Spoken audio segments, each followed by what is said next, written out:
Today on Savvy Broadcasting, Alaska woman Jill Davis joins us for our 7th Annual Aviation Month and shares with us her lessons in the cockpit as well as hazardous attitudes in the cockpit. Find out more about Jill at alaskawildadventures.tv.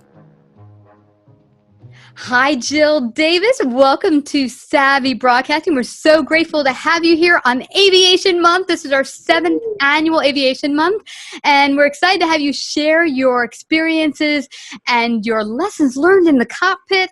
Today, you're going to talk about unusual attitudes, but with regards to personality. I'm excited to hear your take on that. Share with our audience a little bit about your backstory as far as flying, because you fly in Alaska, correct? That is correct. It all started at a very young age, 4 years old. I'm looking up at the sky, and I see these jets flying across the sky, and I'm going, I want to be in there at the very young age of 4 years old. And I grew up in Cordova, Alaska, and that's a big airplane town. It's a small little town, like 5,000 people, but there's lots of airplanes. I grew up in a town where it was common for youngsters to get their pilot license before their driver's license.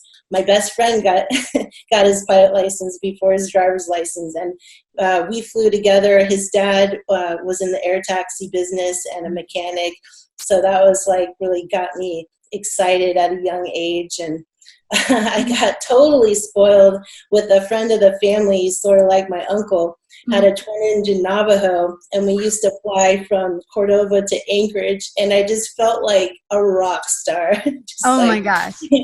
I'm ruined for life now. This is the way it's going to be. And go ahead. I was going to say, you are ruined. Once you get in a small aircraft and you get to experience flight and leaving the ground yourself, it's not the same as a commercial flying. But now when I go flying commercial, I'm like, I need to get my own airplane. I need my own. I've got to have my own. So also my mom worked for an airline, Mark Air, and I was, of course, totally attracted to the aviation and flying, and talked to the pilots, and they'd let me fly in the jump seat with the headset on. So cool. That probably wouldn't happen today, unfortunately. No, probably not. So share with me I totally thought this was a fascinating topic. Unusual attitudes, but how that plays a part in personalities in the cockpit, because I've had people on talk about crew resource management, and I'm sure you've heard the term. It's so important to have this professionalism, but also to know how you're going to operate in a way that's safe in the cockpit. Share some of your experiences in that respect. Well, more the hazardous attitudes, okay, there's the unnecessary risks, bravado, anti-authority. In the cockpit, if somebody is anti-authority, they're just well, I'm going to do it my way, regardless of having consideration for the crew or, whatever's going to happen and doing. No one likes a rule breaker unless it's totally for safety. Mm-hmm. And so my little take on this was just that, as in aviation and in business, don't be taking unnecessary risks out of bravado and your ego. Yeah. And, for the sake of just trying to prove somebody wrong. I myself am guilty of this, and a lot of pilots have these hazardous attitudes of but that's, it just kind of I see it go hand in hand, because you have to be a leader. You have to make decisions for people, and but you do need to think about the consideration and the safety, and in business, you have to think about the consequences of your decisions. And so that's what I'm... And you have to weigh the fact that you have passengers. And the first time I got taken up, I told you, well, no, actually I haven't told you. I might have told you before we interviewed that I had an extreme fear of flying. That's what brought me to the airport to try flying lessons. But my first flight instructor thought it would be funny to take me out and do some, what do you call it? He didn't do maneuvers. unusual attitudes, but he did a 45-degree bank, which if you're already scared of flying and you don't tell someone you're going to do it, it'll kind of freak them out. And it did. I was like, whoa, what's that? He's like, throttle yoke. I'm like, okay. But his also thing he told me when we got in the cockpit is, keep it in the green. I'm like, green? What happens if I don't keep it in the green? Does the plane go down? So you do have to, as you are the commander of the aircraft, you have to command the aircraft. You also have to realize there's passengers. You don't want to freak them out, and you want to keep them calm in the cockpit. Now, have you seen the other hazardous experiences in the cockpit with other pilots that, you mentioned authority over, brazen type of pilots that have caused a situation that was less than desirable? Oh my gosh. It's such a long list. Flying in Alaska all these years, like over 20 years, I just have a ton. But one sticks out in particular. I was I was flying in an air taxi plane, and my pilot friend, we were flying along, and we were going, I was watching the gauges, and we were going empty on the left wing. And I said, hey, did you notice that? And he goes, yeah, I do it all the time. And I go, you let the fuel run out of the wing that you were flying on? And he goes, yeah, I do it all the time. It's no big deal. And I'm like thinking to myself, oh my God, I wanted to just switch tanks right then. I'm like, oh my God, why would you be doing this? Yeah. And anyway, so I just kept an eye on everything, and that's an unnecessary risk. And then I was telling him about, in flight school, I was doing Dutch rolls. And he was like, oh, cool. And then he started doing that in the plane with the yoke. And we were flying over water. And I'm like, oh my goodness, why are you doing this? It was so uncomfortable. It was so awkward. It was so unprofessional. It is. So unnecessary. I mean, if that tank coughed, we were flying over water, like miles over water, and that would just be a horrible situation. And so that's one of my little unnecessary risk stories. Totally. And, I find it more with younger pilots. When you first start getting your pilot license, they call it a license. Now you're just a license to go kill yourself, because you know just enough, but not enough that you have worlds of experience. So now it's your chance to go and really learn to be a pilot and aviator. You've just gotten your certificate. Now you just got to go and really keep studying and adding on to your experience and pushing the boundaries where you kind of learn a little bit more, and you push yourself to expand, but not too much where you're being a hot dog. Because I've seen that on YouTube. Some of the younger pilots, I just got my pilot license. Look at me being an inch away from the water. I'm like, dude, what are you doing? I know. Yeah, hot dogging. Yeah, all these attitudes, the hazardous attitudes are just I see them quite a bit in Alaska, but it's kind of like a catch-22, because you don't get anything done. I was in the lodge business for over 20 years, and it's if you don't push the envelope, if you don't kind of take risks, your lodge would sit there for days and nobody would get flown out if you actually followed every single rule. And I know it's unsafe, and there's a line, and so in Alaska there's all these fine lines, and it's that's how it can be applied to business too. There's a fine line. They consider being an entrepreneur, oh my goodness, this person just took off and dropped their whole career and dropped their whole everything and put their house, sold their house to put into this new business. That's so risky. There is those fine lines between risk and between following your passion and following your vision. So, well, see, this is what's great about Aviation Month and entrepreneurship, because a lot of our business, a lot of the people that come on Aviation Month are not only aviators, but they're also business owners.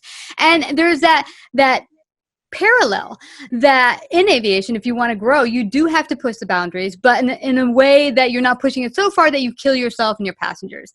And the same goes with business. As you said, if you just stay where you are and you don't push the boundaries, the envelopes a little bit, and do what maybe others aren't doing to stand out, you're not going to grow as a business. So there is that parallel. What have you seen? Now, we were talking before, if you're in the cockpit and there's an assertive pilot or who's really going to a hazardous point, what can you do as either the passenger or a fellow pilot to kind of rein them in, or do you just not go up with them? What are your, yeah, both. Oh, I stand up to them big time. If I see something, I definitely speak up, because I've kind of learned that, if you just sit there and like silence, when you could have done something, or, speak up, because definitely, it could like prevent, something catastrophic. Oh, So, wow. Yeah. I mean, it's definitely. funny. And here's something to say about hazardous, maybe passengers. I was flying a couple years ago with a friend of mine who doesn't know anything about general aviation. And we went out to an island close to Manhattan, and she decided, I want to go see the island, la, la, la, la, la. And this particular island, all surrounded, of course, like all islands, by water, but it has a tendency to get very foggy as evening approaches. And I told her before that we're going to have to take off before it starts getting nightfall, because I don't want to be stuck on the island, because I really didn't want to spend the night in a hotel. It's kind of pricey. So I told her we're going to have to get going probably by 5-ish, eh? And so we got lunch. It was great. And then she's like, no, I need dessert. I need a cappuccino on this island. And I said, but we only have about another hour before we have to get to the airport. And so we started looking for a place to have coffee and some dessert, and nothing was appealing to her. And I just wasn't, I was kind of letting her take the lead and not kind of pushing to say, we need to leave now. And when I finally said we have to leave, the fog just came in quick. We got to the airport. We're in the taxi going to the airport. It's like the taxi could barely see in front of him. And I was like, you know what? I just know by the time we get there and we look at weather, this is ridiculous. We can't take off. So we got there, and that was the case. We looked. Everything was becoming minimums around us. We could get to our home airport, but still we had to fly 40 minutes over water. I said, it's just not safe. So, what we did do is we used our trusty crew discount at a local hotel. We did get half off, but it made me realize that it was hazardous and unsafe, and I should have put my foot down and say, hey, we have to leave. So Definitely. Yeah, that happens a lot in Alaska. In my business, in the lodge business, people were constantly trying to push that, like loading the airplane, always wanting to put more stuff in the airplane, more weight. And it's just like, you know what, this is totally unsafe. We already, kind of overdo it. But people don't realize like how unsafe it is. And the weather thing too, like they're stuck out at my lodge and they have to go to work, and I have this and I have that. I'm going to miss my flight. And if it's just too unsafe, no matter how much they complain or how mad they are, we have to put our foot down and just say, you know what, your life is more important than you like trying to make it to work, where, it could be a fatal accident, with the weather when it gets bad. Totally. I mean, trust me, they'll thank you when they're not dead. I mean, or, seriously hurt. But it is such a pain in the neck too, believe me. I mean, if the weather was flyable, you would be getting out of here, because people sulking around the lodge in the middle of nowhere is not the funnest situation. Mm-hmm.